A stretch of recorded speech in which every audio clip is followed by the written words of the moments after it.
l'UGA de m'avoir donné l'occasion de témoigner. Alors je crois que je viens de comprendre pourquoi je suis là. C'est pour vous montrer combien on peut changer de corps en étant dans l'éducation nationale. Voilà, donc ça m'est arrivé plusieurs fois, mais vous voyez, je suis toujours là et ça va. Donc, mon parcours, j'ai fait un bac C. Alors, le bac C, on ne connaît plus ça, mais c'est l'ancêtre du bac S, qui est lui-même l'ancêtre d'un bac d'aujourd'hui avec spécialité maths et physique-chimie. Après, j'ai fait 2 ans de classe préparatoire, l'École normale supérieure de chimie de Montpellier, l'École nationale supérieure de chimie de Montpellier. Et après, j'ai été auditeur à la préparation à la grecque de l'École normale supérieure de Lyon.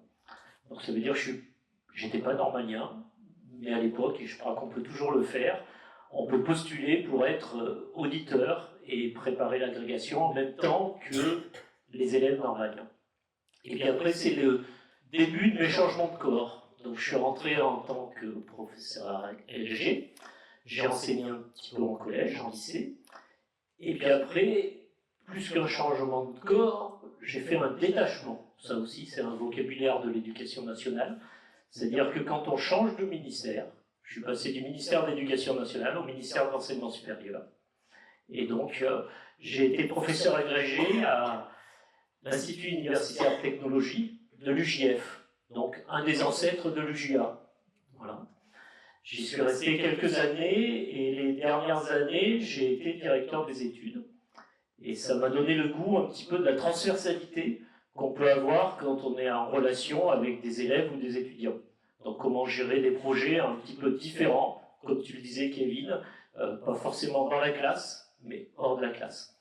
Et du coup, ça m'a donné envie de changer de corps, et donc j'ai passé le concours d'inspecteur pédagogique régional. Et là, j'ai eu différentes missions, j'en ai mis 2, parce qu'elles vous montrent aussi les diversités de ce qu'on peut faire dans l'éducation nationale. J'ai participé au contrôle de l'instruction en famille, c'est-à-dire les familles qui choisissent d'instruire leurs enfants à domicile. Voilà. Et l'éducation nationale est en charge d'un contrôle de cette instruction. Et puis j'ai beaucoup travaillé sur le lien second degré université, mais ça vous avez compris pourquoi, professeur agrégé à l'éducation nationale, dans le supérieur, c'était assez naturel. Et après j'ai été nommé par madame la rectrice conseiller technique, et j'ai eu une mission sur la persévérance scolaire. Et là, la persévérance scolaire, c'est une mission qui touche à beaucoup de structures dans lesquelles vous pouvez intervenir.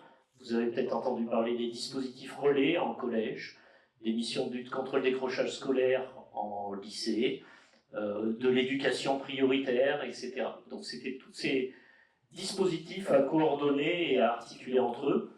Et puis maintenant, je suis directeur de l'école académique de la formation continue. Et là, j'ai à nouveau changé de corps, puisque je garde le titre d'inspecteur, mais je suis chef de service d'un service du rectorat. Voilà, donc plus un corps administratif. Voilà. Et donc, pour vous parler de mon métier actuel, et pour vous donner quelques ordres de grandeur, le métier, c'est construire une offre de formation pour l'ensemble des personnels de l'académie. Et Kevin, tu disais, l'enseignant, il est tout seul dans sa classe, mais il n'est pas tout seul. Dans l'académie, il y a 50 000 personnels. Il y a 40 000 enseignants, premier et second degré, et il y a 10 000 personnels non enseignants. Et donc, vous voyez la diversité des métiers qui peuvent être cachés derrière tous ces personnels. Et donc, pour construire cette offre de formation continue, donc, qui est offerte aux enseignants et au personnel non enseignant, voilà, il y a 3 grands volets. Un volet de conseil, puisqu'on conseille Madame la rectrice dans la politique de formation continue qu'elle souhaite mettre en place. Un volet de pilotage, parce que c'est un service où il y a 42 personnes, donc il faut travailler avec l'ensemble de ces services et puis faire en sorte que chaque année, un plan de formation soit produit. Et puis, il y a beaucoup de partenariats. Le plus fort, c'est celui avec l'INSPE, puisque depuis août 2022, nous sommes dans le même logo sur le campus universitaire de l'UGA. Voilà. J'ai mis à côté le pendant de tout ce schéma, la construction et la mise en œuvre du programme de formation. Voilà, il vaut mieux être organisé, parce qu'il faut faire fonctionner 70 000 journées stagiaires par an à peu près. Donc là, ça demande au service de toute une organisation. Dans la fonction, j'ai mis le leadership. Je pense que c'est une évolution aussi du management dans l'éducation nationale. On travaille avec des personnels qui sont tous cadres. Tous les enseignants sont des cadres de catégorie A. Et finalement, avancer en disant ça sera comme ça et pas autrement, ça ne marche pas avec les enseignants. Donc, il faut plutôt convaincre que contraindre. Essayer d'anticiper au maximum et d'innover pour pouvoir conseiller justement les recteurs et rectrices sous l'autorité desquels on travaille. Et puis pour les partenariats, c'est beaucoup de dialogue, de négociation pour faire avancer les choses et réussir à faire en sorte qu'on quitte un peu cette image de la négociation où il y a un gagnant et un perdant, mais au contraire où on travaille ensemble pour avancer. Voilà. En résumé, la consigne était de donner un mot qui caractérise, et je pense que pour moi, c'est la curiosité.